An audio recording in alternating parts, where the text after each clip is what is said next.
नमस्कार, ज्ञान विविधि चैनल में आपका स्वागत है। आज क्लास 8 की एक पोएम है जियोग्राफी लेसन। हालांकि ये जियोग्राफी नहीं पढ़ रहे हैं, भूगोल नहीं पढ़ रहे हैं। इस पोएम का नाम है जियोग्राफी लेसन। तो इसकी जो इस पोएम के राइटर है, जो पोएट है, वो है जुल्फिकार घोष। तो उन्होंने एक भौगोलिक परिस्थितियों के बारे में या इस पृथ्वी के बारे में जो कल्पना की है और अपनी कविता में उस कल्पना को उतारा है, वो इस पोएम के द्वारा हम जानेंगे। Can you imagine what your city would look like if you saw it from the 10,000 feet above the ground? Neatly planned and perfect in proportion, like a geometric design. It would strike you as something very different from what it actually is while you are in the thick of it. क्या तुम ये कल्पना कर सकते हो? जब आप इसको पृथ्वी को हजारों फीट ऊपर से देखोगे तो ये कैसी दिखती है? वो ऐसे लगता है जैसे एकदम स्वच्छ प्लांट, सुंदरता से प्लान की हुई, परफेक्ट, एकदम भौगोलिक डिजाइन से बनाई हुई लगती है। और तुम्हें बड़ा ही अजीब लगेगा कि देखो कैसे नीचे रहने से दिखाई देता है, कैसे इतने फीट ऊपर जाने पे पृथ्वी एकदम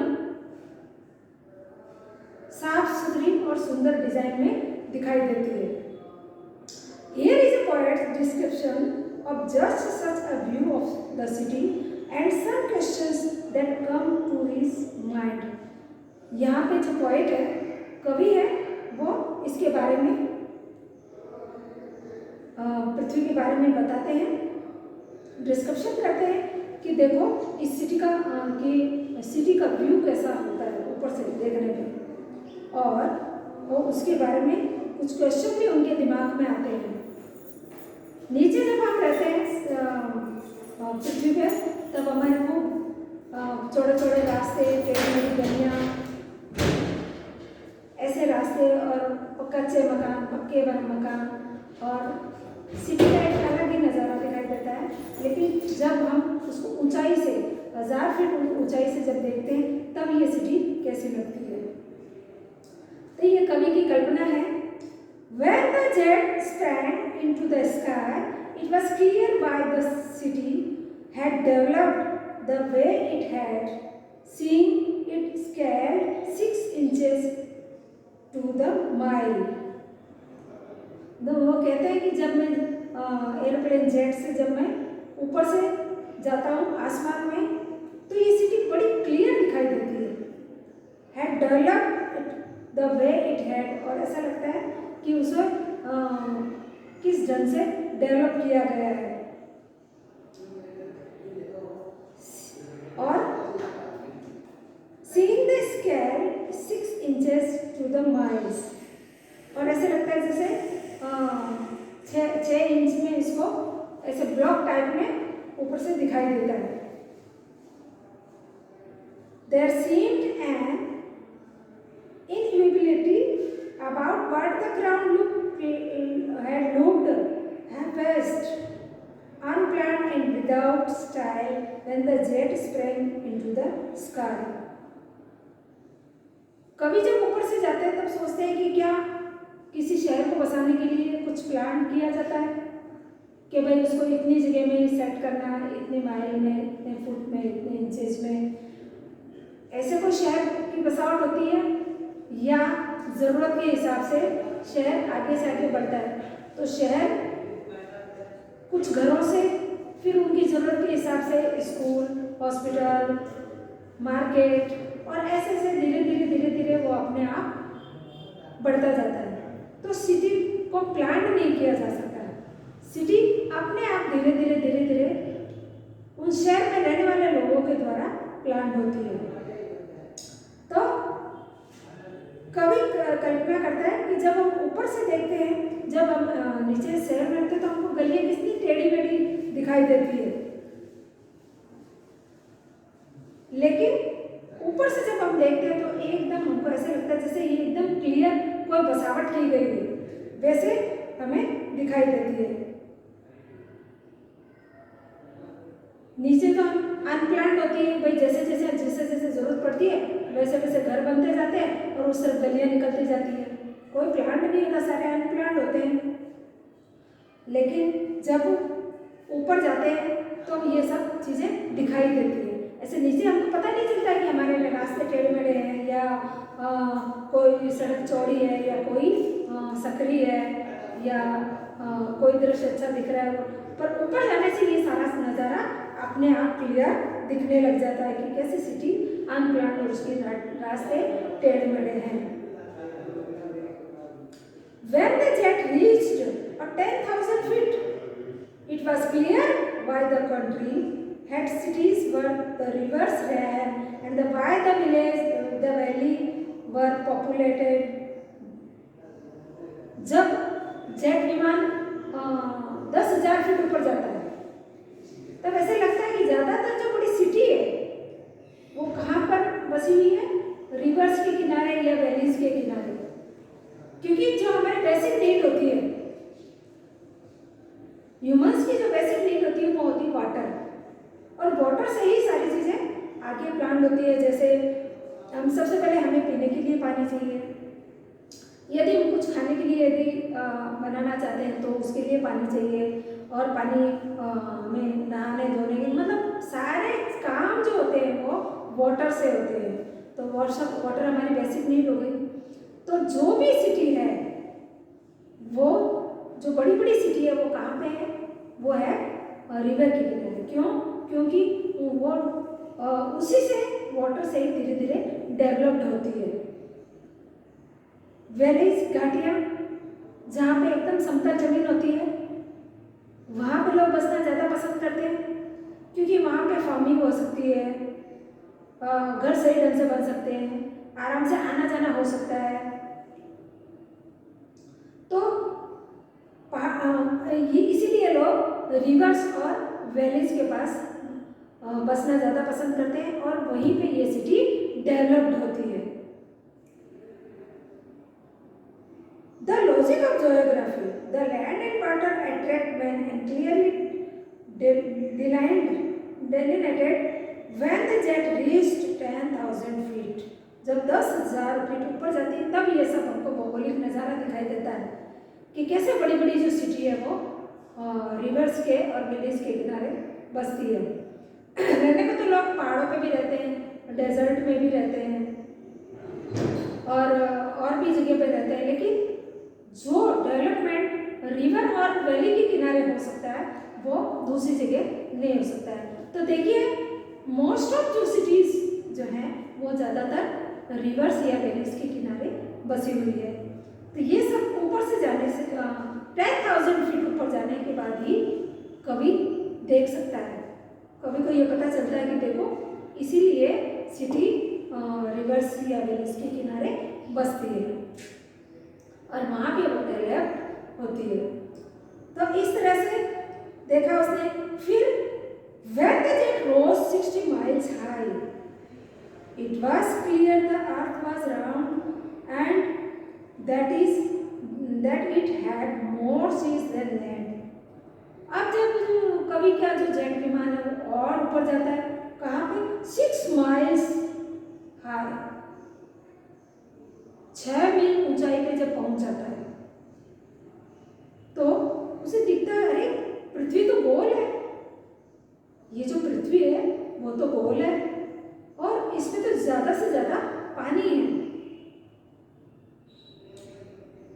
लैंड से ज्यादा, जमीन से ज्यादा तो पानी है। और लैंड कैसे दिखता है? पैचेज की जैसे दिख रहा है, उसके ऊपर लैंड ज्यादा नहीं है, पानी ज्यादा है और उसी से वो पानी जो है वो और ये जो पूरा नज़ारा है वो कैसा दिख रहा है? ब्लू दिख रहा है। पानी का ज़्यादा पानी होने की वजह से उसका रिफ्लेक्शन ब्लू रिफ्लेक्शन दिखता है, तो वो पृथ्वी गोल लगती है और पृथ्वी से पता चलता है कि वहाँ पे ज़्यादा से ज़्यादा पानी है और पैचेज के रूप में वहाँ पे अर्थ है, हमारी पृथ्वी है। But it was difficult to understand that then the man on the earth found causes to hate each other, to build walls across cities and to kill from that height. It was not clear why. अब जब ये कवि देखता है कि water है वो सारा मिक्स है, सारा कनेक्टेड है, जो अर्थ है जो जमीन है वो सारी कनेक्टेड है, फिर ये सब क्या कारण हो सकता है कि इसमें जो रहने वाले लोग हैं, ह्यूमंस हैं, उन्होंने जगह जगह पे बाउंड्री कर दी है, दीवार कर दी है, ये हिस्सा मेरा, ये हिस्सा तेरा, ये कंट्री मेरी, ये कंट्री तेरी। ऐसा क्यों हुआ?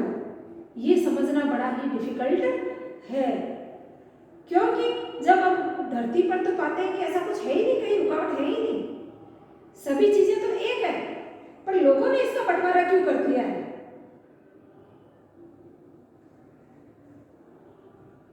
और उन्होंने दीवारों को अक्रॉस करना, सिटी को अक्रॉस करना और लोगों को मारना, मतलब उन लोगों ने दीवारें बना दी है क्रॉस करने की, सिटी को क्रॉस करने के लिए ये दीवार है, यहाँ तक तुम जा सकते हो, यहाँ तक नहीं जा सकते, ऐसी बाउंड्री है, और लोगों को उसमें उन्होंने मारना शुरू कर दिया। From that height it was not clear why, इतनी ऊंचाई से मुझे सब कुछ दिखाई दे रहा है, ये दिखाई दे रहा है कि कैसे ना सिटी कोई जगह बस जिसकी बसावट होती है उसका कोई प्लान नहीं होता, वो अनप्लान्ड होती है। जैसे जैसे लोगों को ज़रूरत होती है वैसे वैसे वो आगे बढ़ते जाते हैं। पहले खाली घर बसते हैं, फिर घर के बाद में देखते हैं कि भाई अभी कुछ हमको मार्केट चाहिए तो मार्केट बसाते हैं पास में, फिर स्कूल चाहिए स्कूल, फिर कॉलेज चाहिए कॉलेज, हॉस्पिटल चाहिए हॉस्पिटल, फिर उनको और कोई चीज़ों की ज़रूरत होती है। वैसे धीरे धीरे धीरे धीरे वो जगह वो बसावट बढ़ती जाती है, उसका कोई प्लान नहीं होता, वो प्लान्ड सिटी नहीं होती, वो अनप्लान्ड होती है। और फिर जैसे वो धीरे धीरे ऊपर जाते हैं तो देखते हैं कि जैसे वो एकदम छोटे छोटे इंचेस के रूप में दिखाई दे रहे हैं, और फिर वो कभी जब और ऊपर जाता है तो उन्हें ऐसा लगता है कि अरे लोग तो रिवर्स और वैलीज के पास ही ज़्यादा बड़ी जो बड़ी बड़ी सिटीज़ है वो बसी हुई है। ऐसा क्यों? क्योंकि जो वाटर है वो ह्यूमंस का बेसिक नीड है और उसी पे सारा डिपेंड है पूरा डेवलपमेंट। इसलिए जो ज़्यादातर जो बड़ी सिटीज़ है वो रिवर्स के और वैलीज के किनारे बसी हुई है। रहने को तो लोग पहाड़ों पे भी रहते हैं, बहुत ही सुहावना दृश्य होता है वहाँ का, लेकिन वहाँ पे डेवलप नहीं होता क्योंकि जगह ऊंची नीची होने की वजह से वहाँ पे हर तरह की चीज़ें की बसावट होनी बड़ी मुश्किल होती है। इसलिए और वाटर भी ज़्यादा नहीं, क्योंकि पहाड़ों से तो वाटर नीचे की तरफ आता है, वैली की तरफ, रिवर की तरफ, तो इस वजह से लोग रिवर के किनारे और वैलीज के किनारे पे बड़ी बड़ी सिटीज़ डेवलप होती है। और जब और वो ऊपर जाते हैं तो उन्हें जब मालूम पड़ता है, जब 6 माइल्स ऊपर चले जाते हैं तो ऊपर से दिखता है कि अरे ये पृथ्वी जो है, ये जो धरती है जिसे मैं एक खाली एक जगह के रूप में देख रहा था, वो सिटी के रूप में देख रहा था, वो तो पूरी गोल है और उसमें ज़्यादा से ज़्यादा हिस्सा है वो पानी का है, और वो पूरा ऐसे ऐसे पृथ्वी का नज़ारा ऊपर से यदि देखा जाए एकदम ऊपर से तो पूरा ब्लू दिखाई देता है, क्योंकि उसमें ज़्यादा पानी, और लैंड तो सिर्फ एक पैचेज के रूप में दिखाई देता है और सारा कनेक्टेड है।